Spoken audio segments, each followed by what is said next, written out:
Hi friends, ഞാനിന്ന് ചെയ്യാൻ പോകുന്നത് വൻപയറും പച്ചരിയും ചേർത്ത് കൊണ്ടുള്ള പായസമാണ്. ഞാനിപ്പോൾ ഒരു 100 ഗ്രാം വൻപയർ കുതിർത്ത് വേവിച്ച ശേഷം മാറ്റി വെച്ചിട്ടുണ്ട്.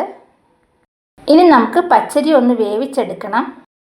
100 ഗ്രാം പച്ചരിയാണ് ഞാനിപ്പോൾ എടുത്തിട്ടുള്ളത്. അതും നല്ലവണ്ണം കഴുകി ഒന്ന് വേവിക്കാൻ വെക്കാം. വേവിക്കാൻ ആവശ്യമുള്ള വെള്ളം ഒഴിച്ചു കൊടുക്കുക. നിറയെ വെള്ളമൊന്നും വേണ്ട.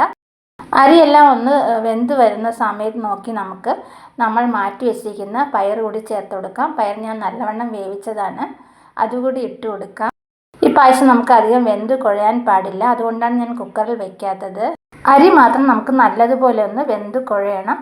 പയർ നമുക്ക് അധികം വേവേണ്ട, നമ്മൾ നേരത്തെ വേവിച്ച ആ വേവ് മാത്രം മതിയാകും. പായസം കഴിക്കുമ്പോൾ നമുക്ക് പയർ ചെറുതായിട്ട് നമുക്ക് ഇങ്ങനെ കടിച്ച് കഴിക്കുന്ന രീതിയിൽ വേണം കിട്ടാൻ.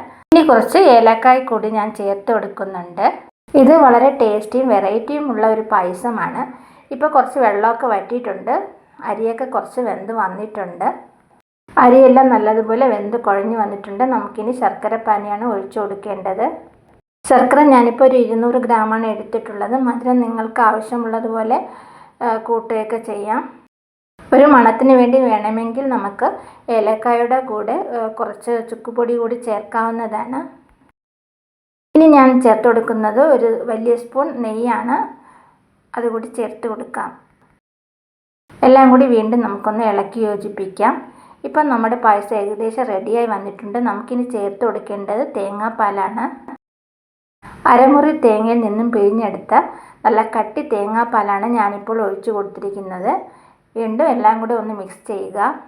തേങ്ങാപ്പാൽ ഒഴിച്ച ശേഷം നമുക്ക് 2 മിനിറ്റ് ഒന്ന് ഇളക്കി കൊടുത്ത് പെട്ടെന്ന് തന്നെ സ്റ്റൗ ഓഫ് ചെയ്യാവുന്നതാണ്. ഇനി കാഷ്യൂ നട്ട്സ് ആണ് ചേർത്ത് കൊടുക്കുന്നത്. വറുക്കാത്ത കാഷ്യൂ നട്ട്സ് ആണ് ഞാൻ ചേർത്ത് കൊടുത്തിട്ടുള്ളത്.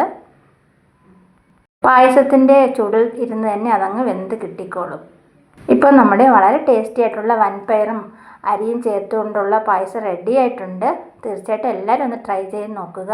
വീഡിയോ ഇഷ്ടമായ ലൈക്ക്, ഷെയർ ആൻഡ് സബ്സ്ക്രൈബ് ചെയ്യുക. അതുപോലെ നിങ്ങളുടെ കമൻസും എന്നെ അറിയിക്കുക.